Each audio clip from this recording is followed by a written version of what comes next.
আমাদের এখানে ঘোলের জন্য প্রসিদ্ধ এই সলপ রেল স্টেশন বাজারে আমার দাদার মরহুম সাদেক আলী খান, ওনার ঐতিহ্য, সেই 100 বছরের ঐতিহ্য এই ঘোল এবং মাঠা। এখন আমাদের এই ঘোলটা এই সিরাজগঞ্জ আঞ্চলিক ঘোলটা বেশি চলে, আর এই সিরাজগঞ্জের পরেই বিভিন্ন জেলাগুলোতে এবং বড় বড় উপশহরগুলোতে মাঠা চলে, যার কারণে আমরা ঘোলটাও তৈরি করি, মাঠাটাও তৈরি করি। সৌজন্যে বেঙ্গল মিশ্র সার। আবহমান কাল থেকেই আমাদের পশু লালন পালন, এক্ষেত্রে মানুষের তেমন কোনো পরিকল্পনা ছিল না, বরং লতাপাতা ঘাস খেয়েই এসব পশু বড় হয়েছে। সময়ের পরিবর্তনে পশুর চাহিদা যেমন বেড়েছে, তেমনি এর খরচও বেড়েছে। ফলে আদর্শ লালন পালন ব্যবস্থা এখন খুবই জনপ্রিয় ধারণা। আমরা এসেছি বাংলাদেশের সবচেয়ে বেশি পশুর উৎপাদন সিরাজগঞ্জে, যেখানে আদর্শ মডেল দাঁড় করানোর চেষ্টা করা হচ্ছে। ফার্মগুলো থেকে দুধ হচ্ছে, সে দুধ থেকে বিভিন্ন ধরনের দুগ্ধজাত পণ্য হচ্ছে। এই আদর্শ মডেলটি আমরা আমাদের কৃষি প্রযুক্তি অনুষ্ঠানে তুলে ধরতে চাই। আর সঙ্গে আছি আমি মনিরুল ইসলাম মিন্টু।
আদর্শ খামার বলতে কি বোঝাচ্ছে সেটি বোঝার জন্য প্রথমেই আমরা সিরাজগঞ্জের উল্লাপাড়ার বনবাড়িয়া গ্রামে রাশেদুল ইসলামের সঙ্গে আমরা একটু কথা বলতে চাই। রাশেদুল ইসলাম ভাই, আপনারা আদর্শ খামার বলছেন, এই আদর্শ খামারের ধারণাটা যদি আপনার কাছ থেকে জানতে চাই। দেখেন, আসলে আমাদের এই খামারের মূল লক্ষ্য হচ্ছে নিরাপদ মাংস উৎপাদন এবং দুধ থেকে দুগ্ধজাত পণ্য বাজার উন্নয়ন করা আমাদের মূল লক্ষ্য। তার জন্য আমাদের এই গবাদি প্রাণীগুলোকে আমরা যথাসময়ে এবং নির্দিষ্ট সময়ে ভ্যাকসিনগুলো প্রয়োগ করি এবং খাবারের মানগুলো উন্নয়ন করা, যেমন কাঁচা ঘাস থেকে সাইলেজ তৈরি করা এবং ভুট্টা থেকে সাইলেজ তৈরি করে আমার গরু এবং গাভীগুলোকে লালন পালন করে থাকি।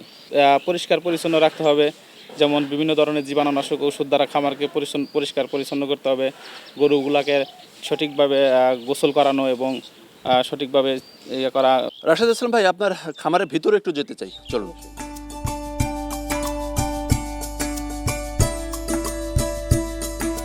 রাশেদুল ইসলাম ভাই, এই যে আদর্শ খামারের শেড তৈরির ক্ষেত্রে আপনার আসলে কী ধরনের পরিকল্পনা নিয়ে কাজ করতে হয়েছে?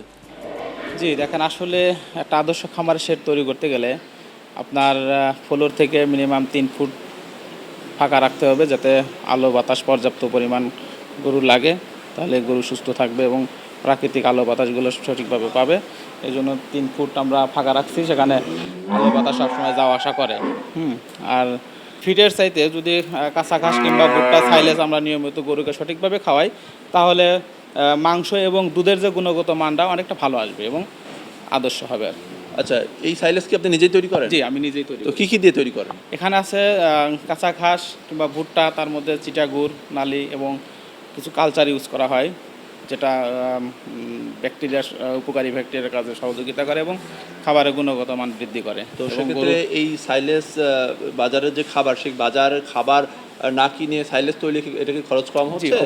অবশ্যই খরচ কম এবং আর্থিক দিকটা খুবই সাশ্রয় পাওয়া যাচ্ছে আর কি। যেহেতু দানাদার খাদ্যের কষ্ট অনেকটা বেশি, এই জন্য আমরা সাইলেজের উপর নির্ভর করতেছি বেশিরভাগটাই আর কি। আচ্ছা, আপনাদের কতগুলো গরু রয়েছে এবং কতটুকু দুধ পান প্রতিদিন?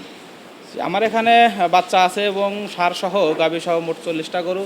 তো এখন দুধ দহন হচ্ছে 7টা, সেখান থেকে সকালবেলা 45 লিটার দুধ আসতেছে। যেহেতু গরুগুলো আবার সবগুলো প্রেগনেন্ট হয়েছে, এই জন্য দুধের পরিমাণ একটু কমে যাচ্ছে। আর যখন বাচ্চা দেওয়া অবস্থায় তখন একটু দুধের পরিমাণ বেশি হয়। আচ্ছা, তো এই যে মানে এই খামারে উদ্বুদ্ধ হলেন কিভাবে? আসলে ছোটোবেলা থেকে অনেক শখ এবং বাবা মার অনেক স্বপ্ন, যা অনেক আগে থেকে গরু লালন পালন করে, সেখান থেকে আমাদের দেখা। হ্যাঁ, তখন এক পর্যায়ে আমি চাকরি করছি, চাকরি থেকে অবসর নিয়ে এখন আমি এই খামারের পেশায় নিয়োজিত হয়েছি একমাত্র আমাদের শখের কারণে। তো সেখান থেকে ইনশাআল্লাহ আল্লাহর রহমতে কিছুটা ভালো প্রফিট পাচ্ছি এখন। আর গরু পালতে অনেকটা বেশি ভালো লাগে আমাদের।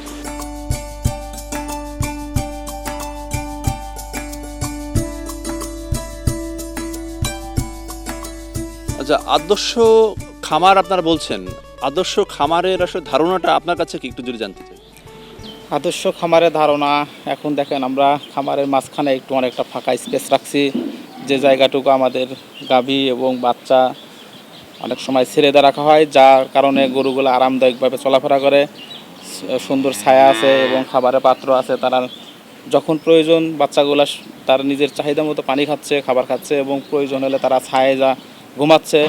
আর সবসময় একটু দৌড়াদৌড়ি করলে বাচ্চাগুলো ভালো থাকে, এই জন্য খামারের মাঝখানে একটা ফাঁকা জায়গা রাখছি। সবসময় আমরা গরুগুলোকে আরামদায়ক রাখার জন্যই এই জায়গাটুকু রাখার উদ্দেশ্য। আর এখানে আমরা দেখছি যে এই শেডের নিচে এখানে কেমন হাউস মতো করা, এখানে হাউসগুলোতে কি এগুলো কি? জি, এখানে হাউসগুলো করা হয়েছিল আমরা এই মেশিন দিয়ে ভুট্টাকে চপার করে সাইলেজ করে রাখি, হাউসের মধ্যে সংরক্ষণ করে রাখি, যাতে সাইলেজের গুণগত মানটা ঠিক রাখে। কারণ বিভিন্ন রকমের ইঁদুরের হাত থেকে রক্ষা করার জন্য ওই হাউসের ভিতরে সাইলেজ রাখি। আচ্ছা, ওই যে এই হাউসগুলোতে আপনি বলছিলেন যে সাইলেন্সের সংগ্রহ করেন, তো কতদিন পর্যন্ত রাখা যায়? তো মিনিমাম 1-1.5 বছর রাখলে কোনো সমস্যা হবে না, যদি সঠিকভাবে বায়ু এবং বাতাসমুক্ত, আলো বাতাসমুক্ত রাখা যায়, কোনো ধরনের সমস্যা হবে না। আচ্ছা, এই সাইলেন্সে কি চিটাগুড়ি দেওয়া আছে? জি, চিটাগুড় দেওয়া আছে এবং সাথে কালচার ব্যবহার করা আছে।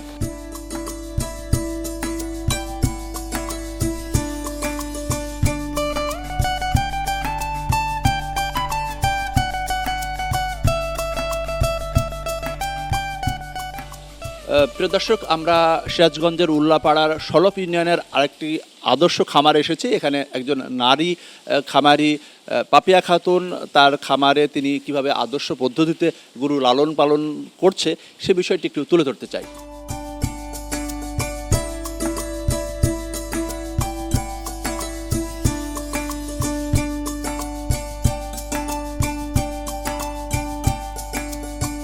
পাপিয়াপা, আমরা শুনেছি যে আপনি আদর্শ পদ্ধতিতে আপনার খামার লালন পালন করছেন, পরিচর্যা করছেন গরুর, তো সেগুলো আসলে কিভাবে করছেন? মানে টাইমে টাইমে ভ্যাকসিন, যদি আমরা টাইমে টাইমে ভ্যাকসিন না করি তাহলে তো গরু সুস্থ স্বাভাবিক থাকবে না। আচ্ছা, ভ্যাকসিনেশন। আর আমরা জানি যে এখন তো খাবারেরও আসলে অনেক দাম বেড়ে গেছে, সেক্ষেত্রে আপনারা কিভাবে এটা খরচটাকে কিভাবে নিয়ন্ত্রণ করার চেষ্টা করেন? এটা আসলে খাবারের দাম আসলে অনেক বেড়ে গেছে, খামারিদের এটা আসলে মূলত একটা ঝুঁকি খাবারে। তারপরেও আমরা অনেক সময় চেষ্টা করি যে গরুকে ওর যতটুকু প্রয়োজন ততটুকুই তো দিতে হবে খাবার, সেই হিসাবে মেনটেন করে খাওয়াই। আমরা ওই সাইলেজ খাওয়ালে পরে খাবারের অনেক কমে আসে, মানে খরচটা কমে আসে। হ্যাঁ, খরচ কমে আসে। তো এই সাইলাসকে আপনারা নিজেরাই তৈরি করেন না বাজার থেকে কিনে নিয়ে আসেন? আমরা নিজেরাও তৈরি করি, আবার বাজার থেকে কিনে নিয়ে আসা হয়। মানে সাইলাসটা খাওয়ালে খরচটা কম হয়। হ্যাঁ, আবার ওই যে আমাদের খেতে ঘাস বোনা আছে, প্রচুর কাঁচা ঘাস খায়, ভুট্টা বোনা আছে, এগুলা দেখা যায় আমাদের সেই হিসাবে সাশ্রয় হয়। তো আপনি তো দীর্ঘদিন ধরেই এই গরু লালন পালন করছেন, সেক্ষেত্রে মানে আপনার কাছে কি মনে হয় একটা আদর্শ খামার তৈরি করার ক্ষেত্রে যদি একেবারে বাসা বাড়িতেই যদি ছোট পরিসরে তৈরি করা যায় কিংবা বড় পরিসরে তৈরি করা যায়, কোন কোন বিষয়গুলো খেয়াল রাখা উচিত? গরু পাললেই তো বললেই তো হলো না যে আমি গরু পালবো আর হয়ে গেল। সেজন্য আমি বলতেছি যে 2-3টা নিয়ে শুরু করলে মানে ওটা বুঝতে পারবে যে গরুর পালন করা কীরকম, ওটা ট্রেনিং হিসাবে উনি আপাতত 1 বছর 2-3টা গরু দিয়ে উনি শুরু করতে পারে।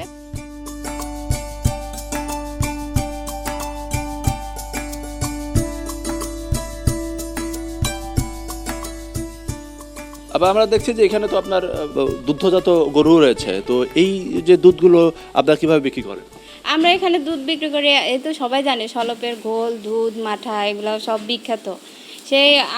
সেই কারণেই গরু পালা, কারণ আমাদের দুধ নিয়ে অত চিন্তা করা লাগে না, কারণ এরা এখান থেকে বাড়ির উপর থেকে ওনারা নিয়ে যায় দুধ করার জন্য। আবার এনডিপির থেকে আমরা অনেক সহায়তা পাই, ওনারাও অনেক সময় ব্যবস্থা করে দেয়।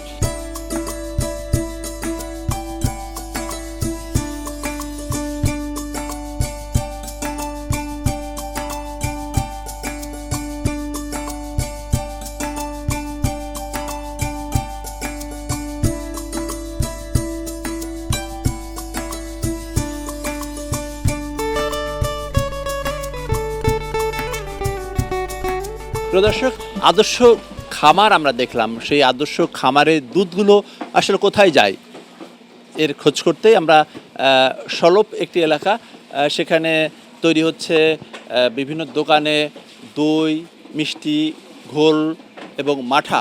আমরা এসেছি কাশেম ঘোল ঘরে। একজনের সাথে কথা বলতে চাই। আপনার নামটা একটু যদি বলেন। আমার নাম মোহাম্মদ হাফিজুল খান। আচ্ছা, হাফিজুল খান ভাই, আপনারা দেখছি যে দুধ জাল হচ্ছে, এই দুধ জাল দিয়ে কি কি তৈরি হবে?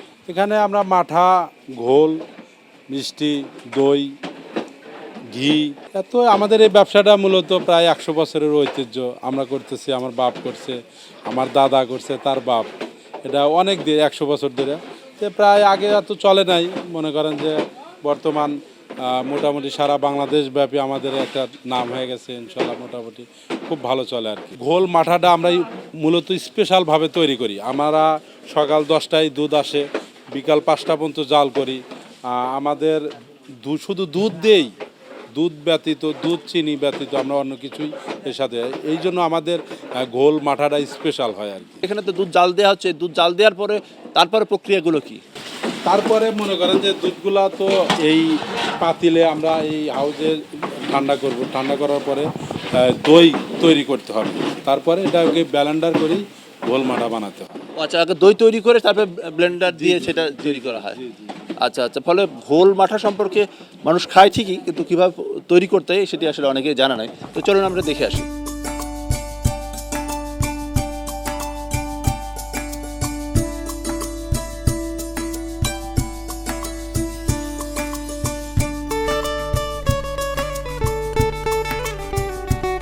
আচ্ছা হাফিজুর রহমান ভাই, এই জায়গাটা, এই যে মেশিনটা, এই মেশিনটা কি মেশিন আসলে? এটা হলো চিলার মেশিন, আপনার মাঠাকে ঠান্ডা রাখে আর কি। আচ্ছা, এই মেশিনগুলো আপনার কিভাবে সংগ্রহ করেন? এটার আইডিয়াটা কিভাবে আসলো? এটার আইডিয়াটা মনে করেন যে আমাদের ঘোল মাঠাটা আর কি, মানে একটু ঠান্ডা অনেক দূর দূরান্ত পাঠাই। যদি পর্যাপ্ত পরিমাণ ঠান্ডা না হয় আমাদের ঘোল মাঠাটা নষ্ট হয়ে যাবে। এর কারণে আমরা এই চিলার মেশিন, এটাতে আগে দুধ সংগ্রহ করতো মানুষ। তখন আমাদের মাথায় পরিকল্পনা আসলো যে আমরাও দুধ মাঠা তো প্রায় সেম জিনিস, এই জন্য আমরা এই মেশিনটাই বেছে নিছি আর কি। এটা হচ্ছে আপনার পিকেসিএফের অর্থায়নে, আরএমটিপির প্রকল্পনে, এনডিপির বাস্তবায়নে আমি একজন সফল উদ্যোক্তা আর কি। ওনাদের মাধ্যমে অনেক আর্থিকভাবে সহযোগিতা আমাকে করে আসছে আর কি।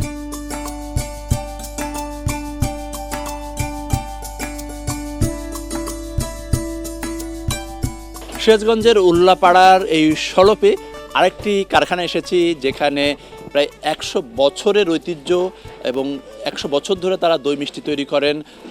এই সাদেক দই ঘরের মালিক সাহেবের সঙ্গে আমরা কথা বলতে চাই। আচ্ছা মালিক ভাই, আমরা দেখছি যে বিশাল একটা কর্মযজ্ঞ চলছে, এদিকে দুধ জাল দেওয়া হচ্ছে। এই দুধগুলো আপনারা আসলে কিভাবে সংগ্রহ করেন এবং এই যে ঘোল বা মাঠা, এর পদ্ধতিটাগুলো কি?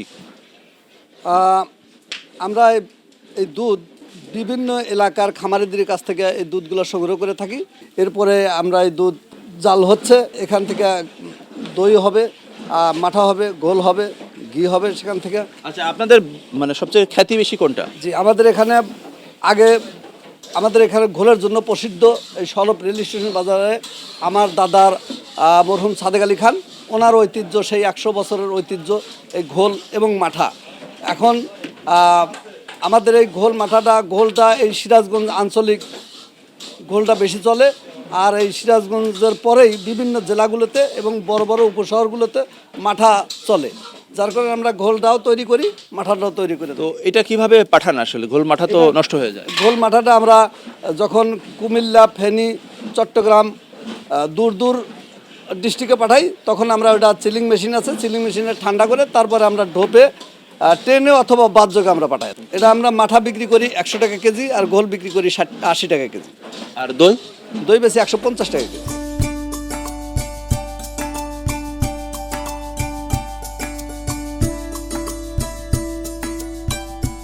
1922 সনে শুরু হয়। আমার দাদা মরহুম সাদেক আলী খান এই ব্যবসার গোড়াপত্তন করেন। এরপরে আমার বাপ এবং কাকা চারটা দোকান করেন। আমার বাপ এবং চাচারা চলে যাওয়ার পর আমি এই ব্যবসা ধরে রাখি এবং 2004 সালে এখানে ঘোল উৎসব নামে একটা উৎসব হয়। সেই উৎসব থেকে শুরু হয় আমাদের এই পরিচিতি বেশি। এরপরে করোনাকালীন সময়ে খামারিরা যখন দুধ বিক্রি করতে পারতো না, তখন আমি এই দুধগুলা, আমার যে দুধ ছিল এবং অন্য অন্য দুধ ছিল, এগুলো আমি নিয়ে বিভিন্ন এলাকায় ফ্রি করে বিক্রি করতাম। যার কারণে 2021-এ আমি এই জাতীয় পুরস্কার হিসাবে সরকার থেকে আমি জাতীয় পুরস্কার পেয়ে থাকি।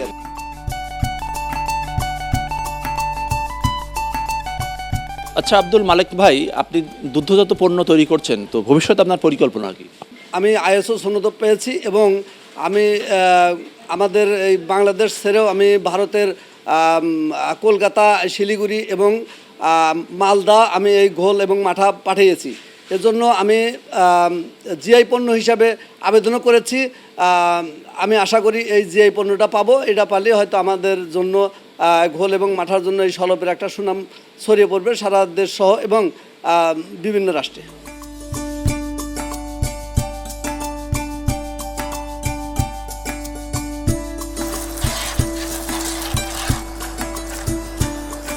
কৃষকের দেখেন ঋণ এটা একটা বড় প্রশ্ন, যে মাঠ পর্যায়ে ঋণের সুদের কথা তো বলছেন, যে সেটা কি ক্ষুদ্র ঋণের সুদ হার নিয়ে অনেক কথাবার্তা আছে।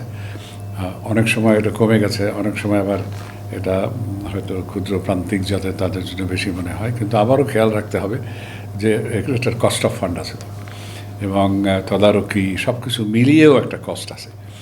এবং সব যে ক্ষেত্রে একই ধরনের সুদ চার্জ করা হয় তা না।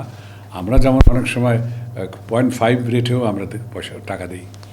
তো এটা বিবেচনায় আছে এবং যেটা আমাদের রেগুলেটরি অথরিটি আছে এমআরএ, তারাও এগুলো রেগুলার পর্যবেক্ষণ করে। আর পিকেএসএফের যারা বড় আর তাদের সাথেও আমরা দেখি যেটা কীভাবে কী হচ্ছে। এবং সার্বিকভাবে যেটা প্রচেষ্টা সেটা হলো যে মাঠ পর্যায়ে, একদম প্রান্তিক মাঠ পর্যায়ে এই ঋণ যাতে কতটা সহনীয় পর্যায়ে সব কিছু বিবেচনা করে আরও কমানো যায় এবং কতটা যৌক্তিক সেটা সবসময় বিশ্লেষণ করা হয়। কৃষি বলতে আমরা যেখানে যাই কাজ করি সেটা শুধু শস্য উৎপাদন না, কৃষি ওভারঅল কৃষি যা বোঝায়, ওভারঅল কৃষিক্ষেত্র, এগ্রিকালচারাল সেক্টর, এর মধ্যে লাইভ স্টক, পোলট্রি, নানা জাতীয় কাজ আমাদের রিলেট। আমাদের যে কার্যক্রম সেখানে এমনভাবে ডিজাইন করা হয় যে হঠাৎ করে যদি পরিবেশের কারণে অথবা হঠাৎ করে প্রাকৃতিক দুর্যোগের কারণে যদি কৃষকরা ক্ষতিগ্রস্ত হবে তো তা কতটা নিরসন করা যায় কার্যক্রম যখন আমরা গ্রহণ করি তখনই, আগেই। তারপর যদি হয়ে যায় তারপর তাদের যত পুনর্বাসন কার্যক্রমেও আমরা সহায়তা করি। কৃষকের যে উৎপাদিত পণ্য সেটা তো সব কৃষক খায় না, তার তো বিক্রি করতে হয়। তো সেখানে কৃষক যাতে ন্যায্য দাম পায় সেজন্য সার্বিকভাবে সরকারের সাথে আমরা আমাদের প্রচেষ্টা অব্যাহত রাখব, যাতে দেশের যে মূল্যস্ফীতিও বেশি না হয় আর কৃষক যাতে তার ন্যায্য দাম পায়। কৃষি নির্ভর বাংলাদেশের যে গ্রাম অর্থনীতি সেটাকে আরও উজ্জীবিত করার জন্য আমাদের কর্মসূচি আরও সম্প্রসারিত করব এবং কৃষকদের টেকনিক্যাল অ্যাসিস্ট্যান্স থেকে শুরু করে লজিস্টিক সাপোর্ট এগুলো আমরা অব্যাহত রাখব।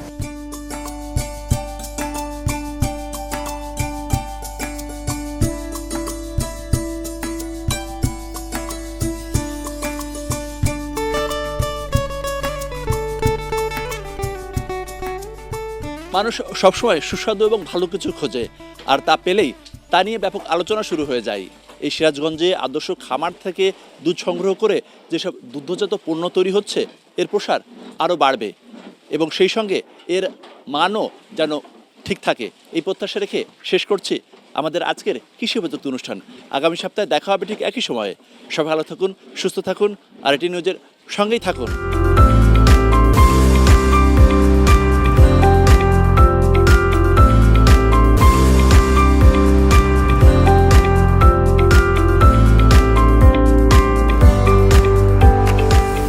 সৌজন্যে বেঙ্গল মিশ্র সার।